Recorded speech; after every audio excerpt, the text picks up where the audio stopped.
right, check this out. What? So you know how we're doing premium services with Listing Booster and we do all the work, like we boost all the listings and generate all the leads. So That's awesome. this real estate agent was connected to a loan officer who bought our services, and she didn't realize what was going on. She starts getting all these leads, and she calls us and says, "Hey, what's up with all this lead nonsense? Stop sending those leads over here. I didn't ask for any of this. God forbid your success. I don't want these leads." Seriously. So we had to take her out of the account. Like, okay, you don't want the leads. That's it.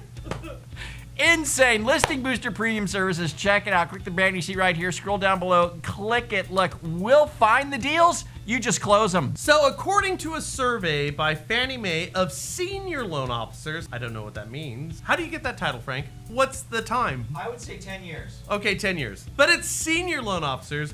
According to Fannie Mae, 10% of those respondents said that underwriting has tightened considerably. Now that's a really small number, but it's worth noting that the number was 0 for the past 3 quarters. Now 42% of loan officers said that underwriting has tightened somewhat, and that's a huge leap from the previous 3 quarters. Now 48% said that it's about the same or 0. It's pretty much what it was last quarter and the quarter before. But here's the big one. Of those who were surveyed, 0 said that underwriting actually got looser, and that could be an issue. Now, this is worth noting, but I wouldn't put too much stock in mortgage overlays right now, okay? Truth is, when the market changes, and it will, underwriting will loosen up.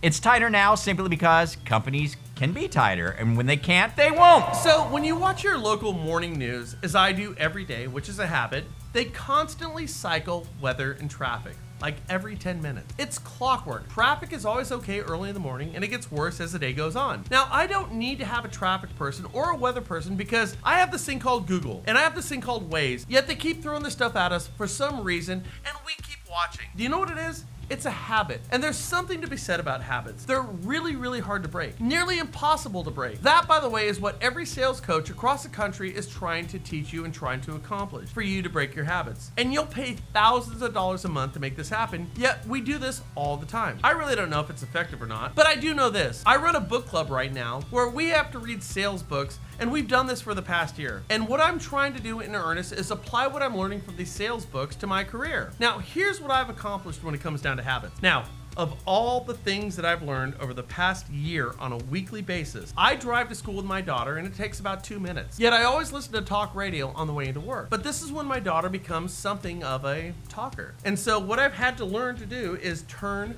the radio down and listen to my daughter over 2 minutes of time.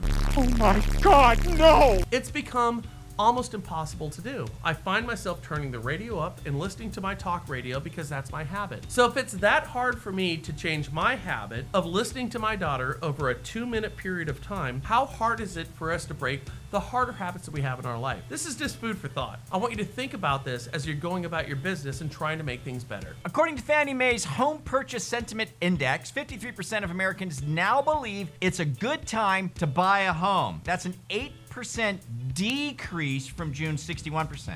On the flip side, the percentage of people who believe it's a good time to sell increased 4% last month to 45% as July reports reflected a seller's market. So, fewer people want to buy and more people want to sell. This, by the way, is good news. The problem is that we're coming off record highs and record lows, meaning we need a whole bunch more people who want to sell and a whole bunch fewer people who want to buy to bring some sort of sanity back to the housing market. So what does this tell us? Well, it's still a seller's market. In spite of the fact that numbers have gone down, they're coming off of record highs still. So with that said, is there a canary in the coal mine in this whole thing? Well, let's put it this way. What goes up must come down. The question is, when is it going to come down? All indications are that this gravy train might keep on chugging for a couple of more years. Yet this is a COVID year, and 2020 has taught us one thing, that things are going to change, and change happens fast. In the Fannie Mae Home Purchase Sentiment Index, there was one thing that did jump out at me. It was the fact that 55% of respondents thought the economy was on the right track. Today,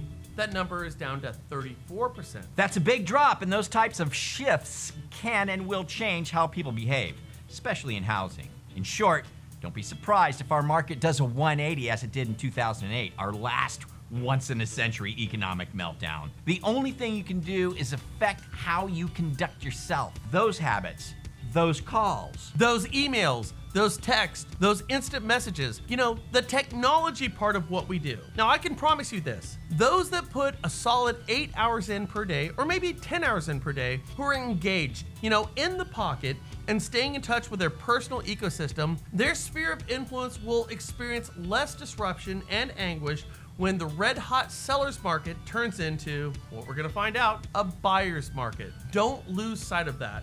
This is what we need to do. So before I let you go, Kian, so the app's in the Android store now? It's in the Android store. So it's both in the iOS and the Google Play store, the NREP Daily mobile app. Get it. National Real Estate Post. You search the National Real Estate Post, and you'll never miss a show. You don't have to worry about email. So go and get it. Leave us your comments down below. Forward, share, and subscribe, or get the app. We'll catch you later here at the NRP Daily on the National Real Estate Post. Download the National Real Estate Post mobile app today. Available on Apple Store and Google Play. Just search National Real Estate Post.